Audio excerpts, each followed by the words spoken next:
memberi doa terlebih dahulu. Ya baik, sebelum pembelajaran dimulai, marilah kita baca doa terlebih dahulu. Berdoa dimulai. Berdoa selesai. Apa selamat siswanya masuk semua? Tidak masuk, ada yang sakit, Bu. Siapa yang sakit? Tamara, Bu. Selain Tamara siapa aja yang sakit? Saya, Bu. Izin Bu. Ada yang lagi mudik, Bu. Dimohon kepada ketua kelas nanti siapa aja yang tidak masuk itu dicatat ya nak, Ya, beserta alasannya. ya. Udah belajar tadi malam? Udah, Bu. Soalnya banyak tugas, Bu. Banyak PR, Bu. Alhamdulillah. Siapa di sini yang sudah belajar? Saya, Bu. Alhamdulillah, berarti udah tahu ya materi kita tentang hari ini. Ya, Bu. Apa materi kita hari ini? Penguatan ekonomi maritim dan agrikultur di Indonesia. Nah, pelajaran kita hari ini yaitu penguatan ekonomi maritim dan agrikultur di Indonesia. Tujuan kita dalam pembelajaran hari ini yaitu menjelaskan penguatan ekonomi maritim dan agrikultur di Indonesia. Yang pertama di sini Ibu akan membahas tentang potensi ekonomi maritim dan kelautan Indonesia. Ada yang tahu tidak tentang bahwasannya Indonesia itu merupakan negara kepulauan yang mempunyai banyak potensi di bidang ekonomi maritim dan kelautan. Ada yang tahu tidak tentang marine ekonomi dan maritime ekonomi? Nggak tahu. Kalau potensinya tahu Bu, karena di Indonesia itu banyak menghasilkan ikan laut, jadi banyak terjadinya ekspor impor ke luar negeri. Oh iya, Ibu jelaskan ya. Marine ekonomi atau ekonomi kelautan merupakan kegiatan yang dilakukan di wilayah pesisir dan laut serta di darat dengan menggunakan sumber daya alam dan jasa-jasa lingkungan kelautan untuk menghasilkan barang dan jasa. Sedangkan maritime ekonomi atau ekonomi maritim merupakan kegiatan yang mencakup alat transportasi laut, industri galangan kapal, dan perawatannya. Beralih pada contoh ekonomi kelautan. Di sini terdapat 10 contoh. Yang pertama yaitu pembudidayaan rumput laut. Yang kedua, budidaya ikan. Yang ketiga, Oh, garam. kelima, enam, ketujuh, delapan, yang kesembilan, dan yang terakhir adalah terima kasih. Dari beberapa contoh di atas tadi, mana yang sering kalian lihat di lingkungan sekitar? Satu-satu ya, yang nelayan tugasnya apa saja kalau nelayan? Terus rumput laut. Budidaya rumput laut. Lagi selain nelayan, tugasnya apa saja secara kalian yang diketahui? Anu Bu, Apa kalau kegiatannya kalau petambak garam? itu membuat garam sampai menjadi garam, sampai Jadi kristal-kristal itu. Selain air asin. Biasanya itu gini Bu. Iya, Kalau di rumah saya itu ya itu gini. Itu bapak-bapak itu Bu ngambil air laut itu Bu. iya. Nah itu dijemur Bu. Nah Terus? air lautnya itu nanti mengkristal jadi garam gitu Bu. Oh, seperti itu. Selain contoh yang disebutkan teman-teman tadi, ada lagi tidak yang kalian temui di lingkungan sekitar? Udah aja. Kasih makan, Bu. Dikasih konsentrasi khusus, konsentrasi khusus. Berarti banyak yang sudah tahu ya tentang contoh-contoh ekonomi kelautan. Apa ada pertanyaan? Ya, silakan Lutfia. Seperti apa tujuan pembangunan di bidang kelautan, Ibu? Tujuan dalam mengembangkan kelautan itu yaitu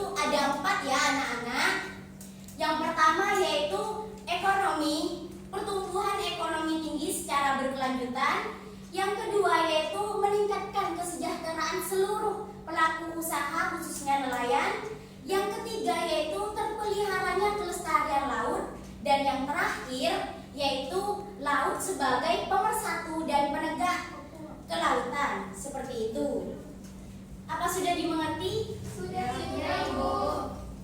Beralih pada pembahasan yaitu tentang sektor ekonomi maritim dilihat dari 3 sektor. Yang pertama yaitu sektor pelayaran, yang kedua sektor perikanan, dan yang ketiga yaitu sektor pariwisata bahari. Ada yang bisa menjawab apa itu sektor pelayaran? Bu. Ya, silakan Aninda. Sektor pelayaran di sini itu sebagai merupakan infrastruktur dan tulang punggung kehidupan berbangsa dan bernegara. Dari sektor pelayaran di sini, kondisi ekonomi maritim Indonesia belum begitu baik. Daya saing bangsa muatan armada kapal nasional masih tergolong sangat rendah. Ya, terima kasih. Bisa dilihat sendiri ya, sektor pelayaran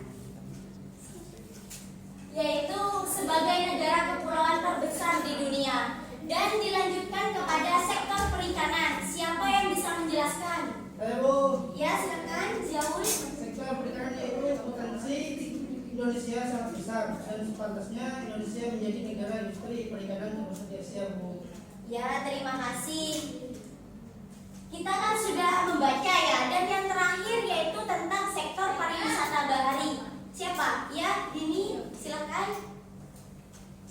Yaitu pengembangan pariwisata bahari diyakini dapat mempunyai efek berganda,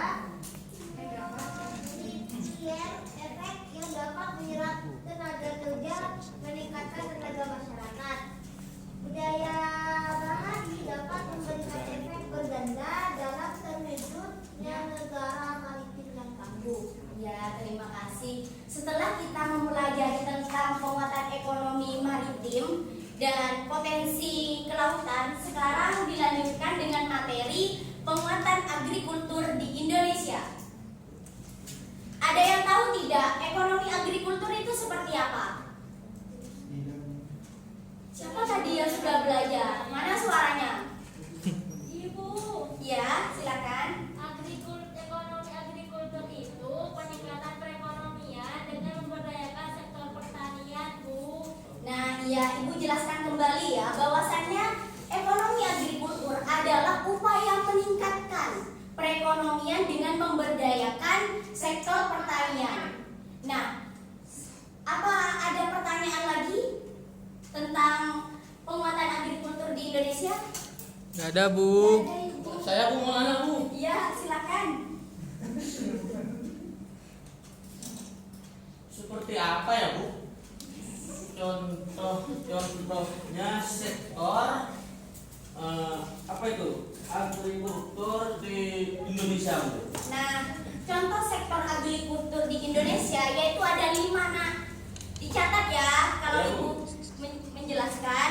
Yang pertama itu contohnya tentang kehutanan, kedua perikanan, ketiga tanaman pangan, keempat perkebunan, dan yang terakhir yaitu peternakan. Nah, dilanjutkan pada tugas ya sekarang. Kalian yaitu membentuk suatu kelompok untuk berdiskusi tentang penguatan agrikultur di Indonesia. Dihitung dari 1 sampai 4, mulai dari sini itu. 2 dan 4. 1, 2, 3, 4. 1, 2, 3, 1, 2. 3. Nah, silakan. Kalau 1, kalau yang 2. 1.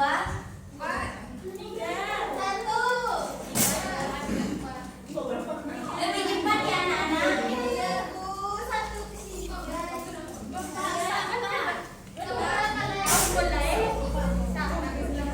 Satu isapan anak.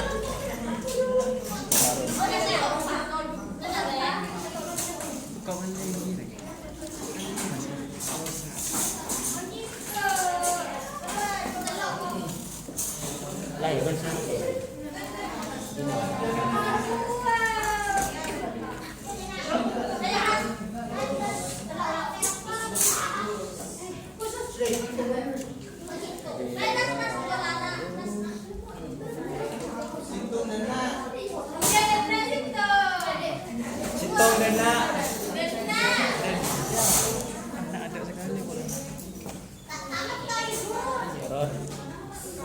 Dan mahal.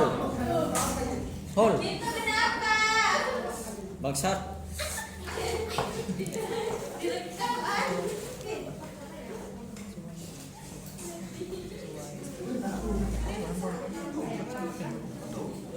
Di mes itu.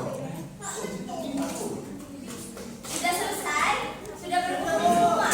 Udah, Bu. Wah, aku tak nince. Dicatat ya, untuk kelompok 1 yaitu menjelaskan tentang potensi agrikultur di Indonesia. Untuk yang kelompok 2 yaitu menjelaskan peran agrikultur di Indonesia. Dan yang kelompok 3 yaitu Mana gak kelihatan? sebutkan apa saja hambatan pengembangan agrikultur di Indonesia. Dan yang kelompok 4 yaitu sebutkan dan jelaskan strategi pengembangan agrikultur di Indonesia. Ibu kasih waktu 2 menit ya. Jangan cepet-cepet, Bu. Iya, Nak. Oke.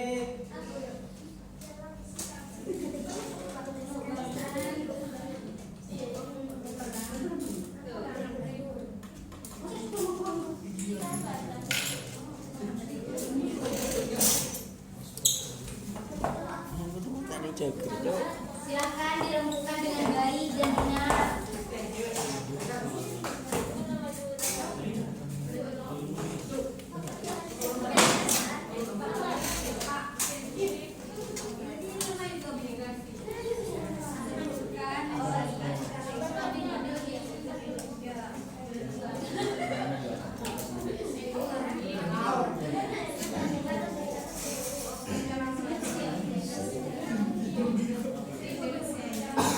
Apa sudah selesai? Belum. Kelompok mana yang sudah siap? Satu. Ya, dipersilakan salah satu dari kelompok kalian maju ke depan ya untuk mempresentasikan hasil diskusinya. Silakan kelompok 1.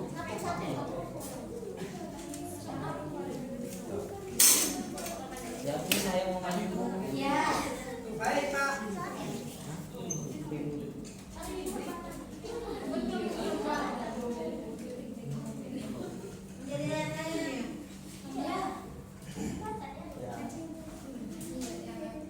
Baik, assalamualaikum warahmatullahi wabarakatuh. Saya mewakili akan mempresentasikan hasil diskusi kami. Jadi potensi agrikultur di Indonesia itu ialah Indonesia sebagai salah satu negara yang termasuk dalam wilayah tropis memiliki potensi pertanian yang cukup baik.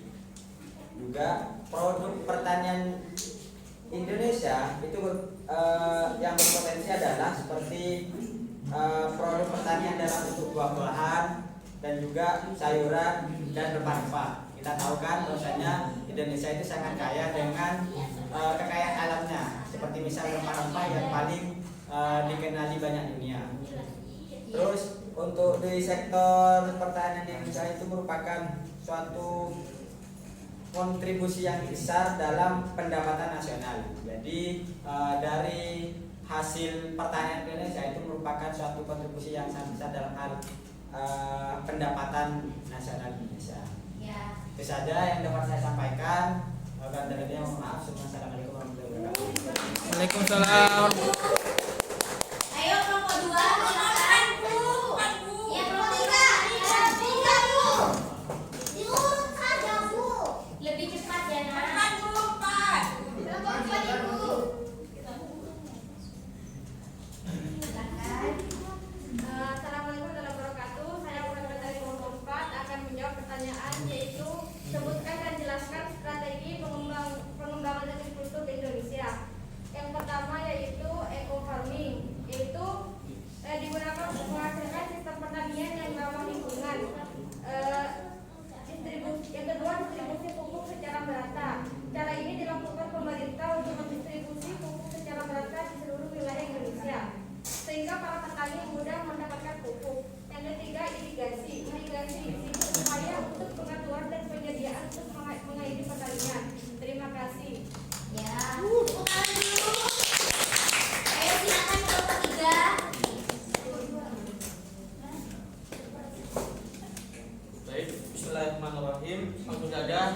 sebagai kelompok perwakilan dari kelompok 3 akan memaparkan tentang hambatan pengembangan agrikultur di Indonesia. Yang pertama yaitu penggunaan teknologi masih sangat sederhana, dan yang kedua, skala usaha pertanian pada umumnya relatif kecil dan akses terhadap kredit, teknologi, dan pasar rendah. Dan seterusnya, pada umumnya berusaha dengan tenaga kerja keluarga dan modal terbatas, sangat dipengaruhi musim, alih fungsi lahan pertanian menjadi lahan non pertanian, kurangnya menyediakan benih yang bermutu bagi petani, dan yang terakhir, pertanian sebagai besar dikuasai oleh pedagang besar sehingga akan merugikan petani. Sekian, terima kasih. Tangan dulu. Yang mana yang belum selesai? Dua, silakan Ibu.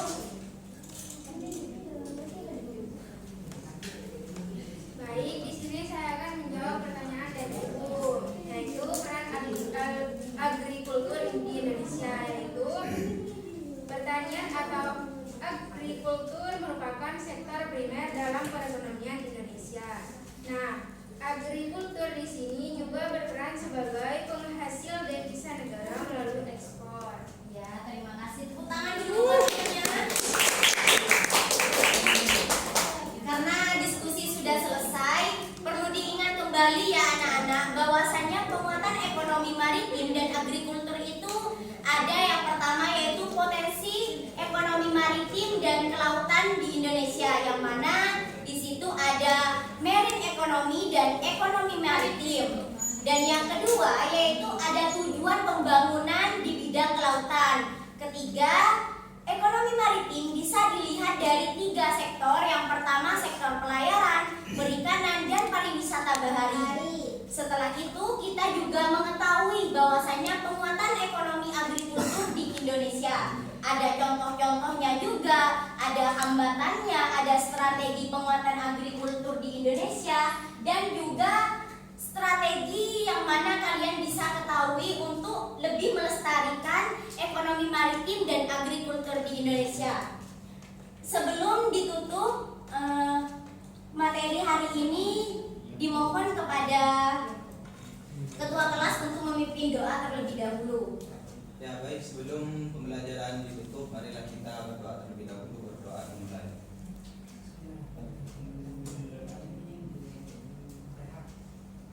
Berdoa selesai. Semoga materi yang kita pelajari hari ini bisa bermanfaat dan bisa kalian amalkan. Tetap jaga kesehatan, jangan pantang menyerah, tetap semangat meskipun banyak tugas ya. Dan Ibu ada oleh-oleh buat kalian di rumah, PR ya.